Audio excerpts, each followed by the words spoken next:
record. There we go. All right, so today we're going to be looking at ecology standards number 5 and 7, naming. You will be able to the end of the lecture to name the types of consumers and describe the feeding habits of each, and identify the relationships illustrated in an ecological food chain and web. Okay? The vocabulary words we're going to be looking at today is producers, consumer, autotroph, heterotroph, trophic level, food chain, and food web. All right? So let's take a look at these things. And again, I always like your participation in this process. So when we look at this idea of a producer, what's a producer? And I kind of put it in there. It's kind of nice, kind of an easy one. What's a producer? It's a plant, okay? So producers are plants.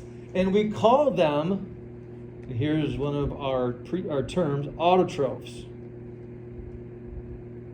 Okay? Now, when we start looking at these things, because you guys know I love talking about prefixes, right? The prefix auto means self. And the suffix troph or trophic means, I'm going to make sure I put it in the same blue, means energy. So this idea of plants being producers means the fact that really what this term means is the fact that plants can produce their own energy.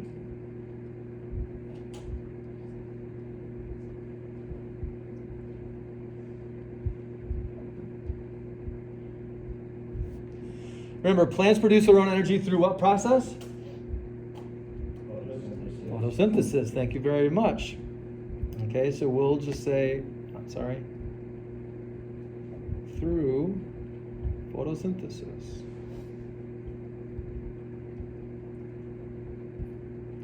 And we'll get into more photosynthesis in our next unit.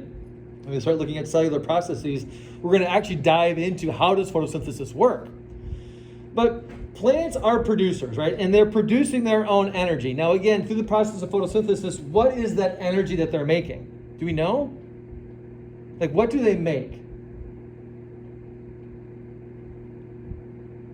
You guys like it? It tastes good. Water? Nope. We eat food because we need energy.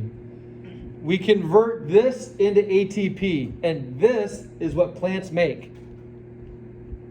It's found in a lot of foods that you like to eat. Sugar. Okay?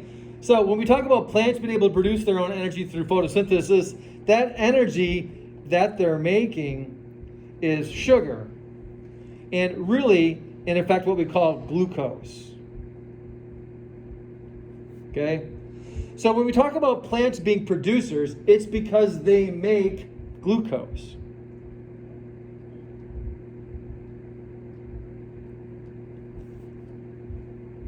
So remember, they're turning the sun's energy into then glucose, which it becomes the foundation for everything else. Like we eat plants, which means we're getting the glucose from the plants. We also eat a lot of processed foods, which has added sugar into it. But when you think about even too, just eating like a cow or a chicken or a fish, right? That's part of the food chain. They're eating food, which is then the glucose that the plant is making. That glucose gets converted or transferred to then the cow, deer, chicken, beef, fish, whatever it is, that then we eat. And so we are getting part of that as well. We call that a food chain, which we'll be taking a look at, okay? So this idea of plants being autotrophic, they're self-energizing. They make their own energy, and that's the form of glucose, okay? Through the process of photosynthesis. And it's the foundation, producers are the foundation for life. And I'm also going to say then food chains. Thank you for letting him in. Okay? So there's our ideas of producers. Okay? Producers are plants Really easy way to kind of remember that one, right? Producers and plants. P and P, right? Makes that really easy way to remember that one. Okay? Now, the next one. So once we've got a producer, we now have to have something that consumes it. Okay? Now, I've tried to give you what we call first order, second order, and third order, what we call consumers then. Okay? So this kind of gets into the eating habits. I'm going to change colors here so we can kind of see how these things all work. Now, a first order consumer or consumers are things that eat something else, right? Basically, they're consumers. So they are eating something else.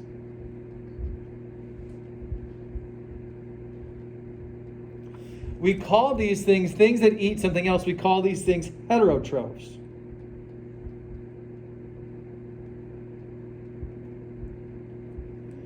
Which now are part of our vocabulary words, heterotrophs. Again, when we start looking at prefixes of these things, hetero, the prefix hetero, does anyone know what the prefix of hetero means?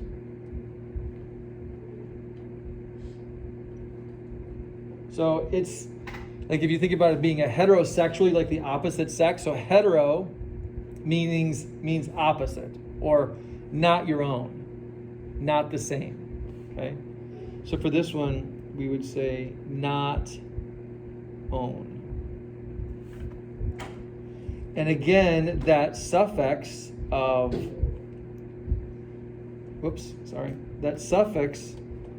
trophic, right, means energy. Is that lime green hard to see? Oh, no, it's not too bad. Okay. So remember, a consumer then needs to eat something else to get energy. Right? So it's eating something else to, wrong color, blue, to get energy. And now remember, that form of energy is also then glucose. Right, sugar, right? That's what we need. Because consumers now, as we are a consumer, consumers go through the process of what we call cellular respiration. And again, we will look at this in more detail. But cellular respiration converts glucose into ATP. Now, ATP for you and I, that's energy. So the reason why we can run and jump, the reason why we can push the pencil across our paper, the reason why we can do all these things is because our body is burning ATP. And ATP is just a chemical molecule. That's all it is. It's storage of energy. And all we do is we literally just break it. And when we break it, we release this energy. And that energy allows us to do a lot of things. You've probably felt like when you've been doing an activity and you felt weak or lightheaded. That could be one of two different reasons. One, because you're becoming dehydrated, but two, it also could be because you're low in sugar. And so then when you eat more, you feel better because there's now more sugar in your body. When there's more sugar in your body, we can take that then glucose and we can convert it back into ATP, which then allows us to continue to do stuff. Okay? So a first order consumer, right, is an organism that needs to eat something else to get energy. They're what we call heterotrophs, which means they don't produce their own energy. Now, here's where we get into a little bit more details of things. A first order consumer, we call them herbivores.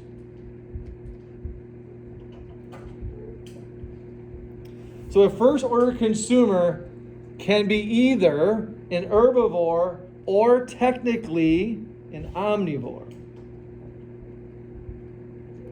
There we go. An omnivore. Now, we know what herbivores are, right? Herbivores are what? Plant eaters, right? So, herbivore only eats plants. An omnivore is what? Is what? Eats meat and plants. Okay? So the omnivore eats both plants and animals. But basically, our first order consumer will pretty much should be either an omnivore or an herbivore. They cannot be a carnivore. Okay? So first order consumers are the first things, and they basically are eating the plants, which is why I kind of put them first. They are the first in line to eat the plants. And the plants being the foundation, right, for living things, for life. If you take away all the plants in the world, eventually everything dies. Right? We can't sustain life without having plants. Like, even just think about what you're wearing. Like, most of you are wearing cotton clothes. Cotton is plants. If you take away plants, not only do we not eat, but we don't have any clothes. Okay? So, first order consumer are herbivores, heterotrophs. Okay? Now, we're just going to do the same thing. Remember, a second order consumer is still, let's go to purple here. A second order consumer is still going to be a heterotroph. They're still, whoops. Okay, so it's still the same definition. But a second order consumer will either be, they'll either be an omnivore or they're going to be a carnivore. Okay? So remember, omnivores are still going to be, right, both plants and animals. But the carnivore only eats meat.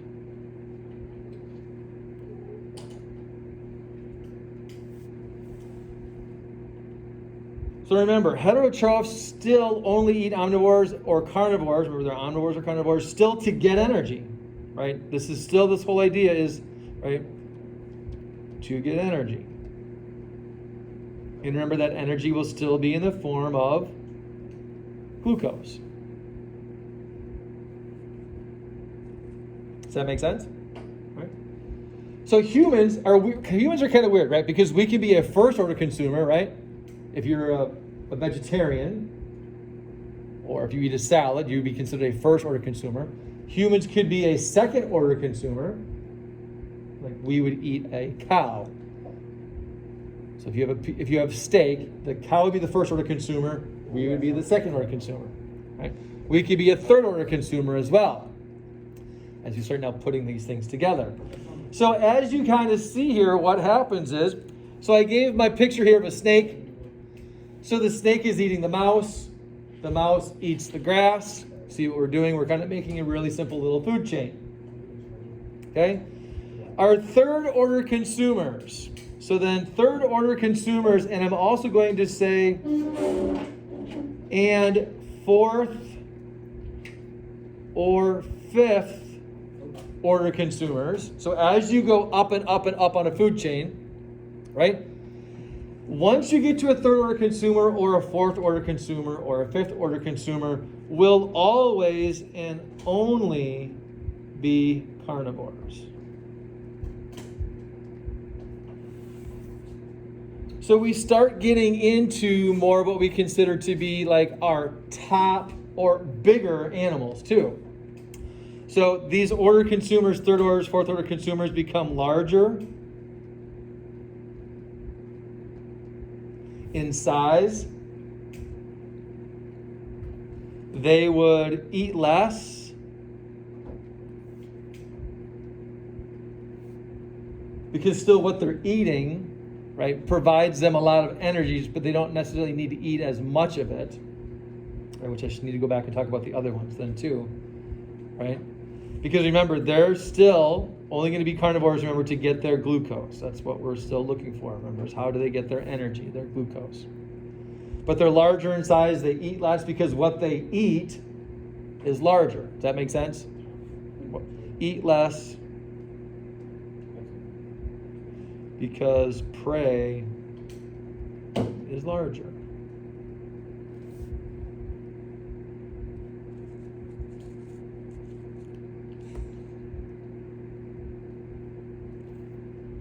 So a third order is technically also called what we call a tertiary. Tertiary just means third. We can also write third order. It'd be looking like this, third order, or what we call a degree. Okay. To go back to my first order consumer, I apologize. So again, this would be first order. Is these guys, first order consumers, right, are herbivores. They eat a ton. They eat a lot.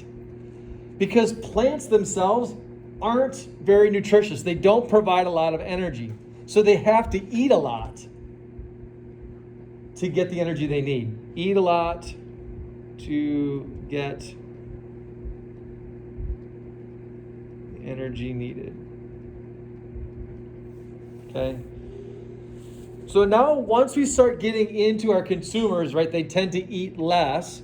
Now the snakes, the second order consumers, they're going to eat more than the mice do, but they eat less than the hawks. Does that make sense? Because the mice now they're bigger and they have more energy to them. Snakes in particular, right? They can eat a mouse and probably not eat for another 2 weeks. But as the organisms become larger, there's more energy available to them, right? So second order consumers, well, and that was in purple. Let me just make sure I keep using my same colors here, right? Right. Eat more as prey, I should say get larger. Sorry. As prey get larger.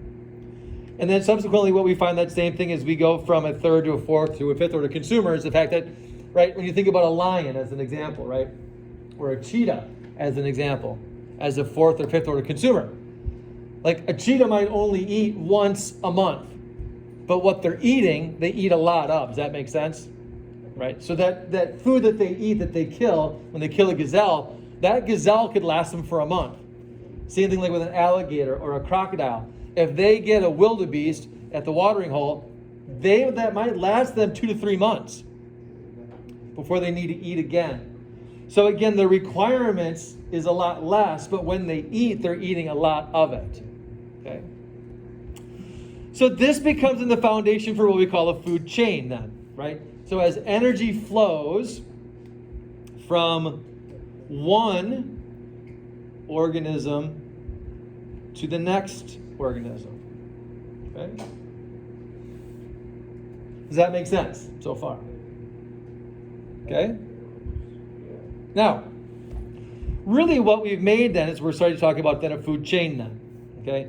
A food chain, there we go, shows the flow or the transfer of energy within an ecosystem. And the key to this one is the fact that arrows point to where the energy is being transferred to. That it takes the energy, and it also takes energy to get energy, which we're going to talk about in just a second. But when we talk about a complete food chain, you've got to have a couple parts to it.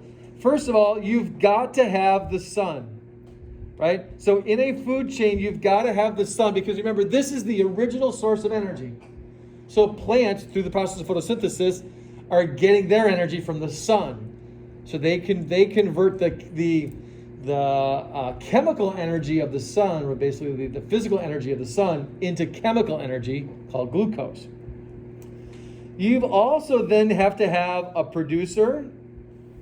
So the sun goes to the producer. And now again, notice how the arrow, right, is getting drawn there, right? That this arrow is pointing from the sun to the plant, which means the sun's energy is being converted or transferred to the plant. We then show the arrows going across from our producer to our consumers then, which basically just means that as then our beetle eats the grass's energy is transferred to the beetle. As the mouse eats the beetle's energy is transferred to the mouse. As the snake eats the mouse energy is transferred to the snake, and you get it as the hawk eats the snake, it's being transferred then to the hawk. Hello, Mr. Rawson?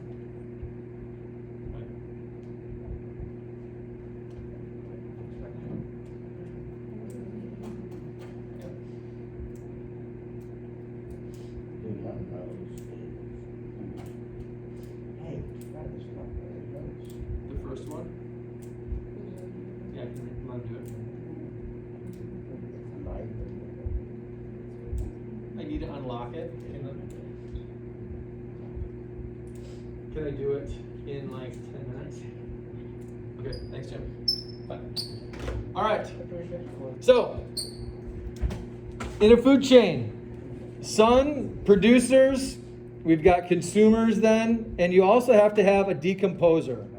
Now, decomposers do what? What's a decomposer doing? They decompose. Without using the term in its definition, they disintegrate. No, they don't disintegrate. That's like completely just gone. Decomposers return energy back into the ground. Energy, or we could also call it nutrients. Okay, so decomposers are an important part because we're talking about the transfer of energy. The decomposers then bring it back to the soil again so that producers can then use it again. So it does become a cycle then from start to finish. Okay, so without the decomposers, this actually doesn't even work as well. We have to have decomposers in our world to break down all of this organic matter and then return the energy back into the soil. Again, without returning the energy back to the soil, plants can't grow. So we can see how all of this kind of fits together. Now, the key to this part here, so as it says, their food chains must include then, right? Must include the sun, producers, consumers, decomposers, and an arrow. So when you're going to be making a food chain, you guys, you have to include those parts. The sun, producers, at least one producer, consumers, a decomposer, and your arrows showing the transfer of energy. Now, the last thing is this, is the fact that when we go from what we call a trophic level, okay, a trophic level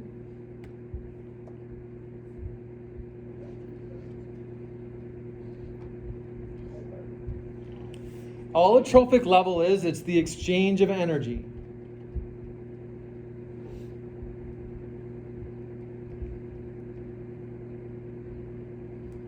Now remember, trophic levels are represented by an arrow for us.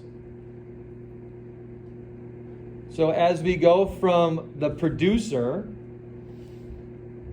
when we go from our producer to the consumer, there's an arrow there, which means we're changing from a trophic level.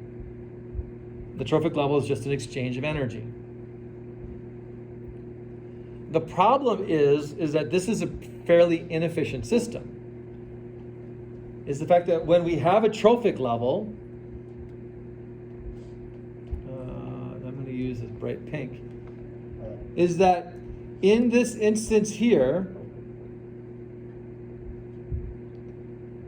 90% of the energy is lost. And this is lost as heat. So really what we're talking about is that sun's energy that goes into the producer, only 10%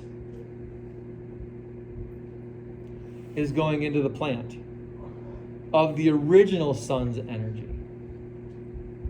So then does it lower as it goes on with the system? So, say it again. Does it lower as it goes on with the system, so like the plant will keep the bulk or whatever less? As it goes through the system, meaning what? Just out of curiosity. Because Like, you know how like the arrows are pointing down, it's like the plant is going to the bulk thing, does it like get lower? Yeah. So what's happening is this, right? Is so the same thing is that, which I'm glad you said that, Molly, because that's a great observation. That's exactly what's happening. As we go from the plant to the bug, right, to the beetle, again, same thing here is that 90% is lost as heat. Now, this is where this gets a little bit confusing, and I want you to understand this part. There's this sentence right here, and I'm going to change my highlighting color here because I want you to see the connection there with it. Okay? It takes energy to get energy.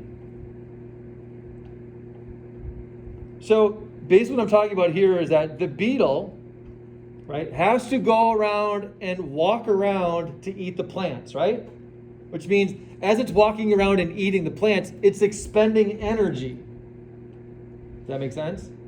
So it's taking energy to then bring in energy as it eats. So that's why 90% of the plant's energy gets lost, because the beetle has to walk around to get it all. Does that make sense? Which is part of the reason why the beetle has to eat so many plants, is because there's such little energy left in them. Or there's so little energy in a plant, that's why they have to eat so many of them. And that's why they're walking around all day, because they're eating all day long. Same thing as we go then from here, right, to here, is that 90% is lost. Right? That mouse has to go around now and catch the beetle. So the mouse is expending energy to catch the beetle. The same thing here. The snake is expending energy to catch the mouse.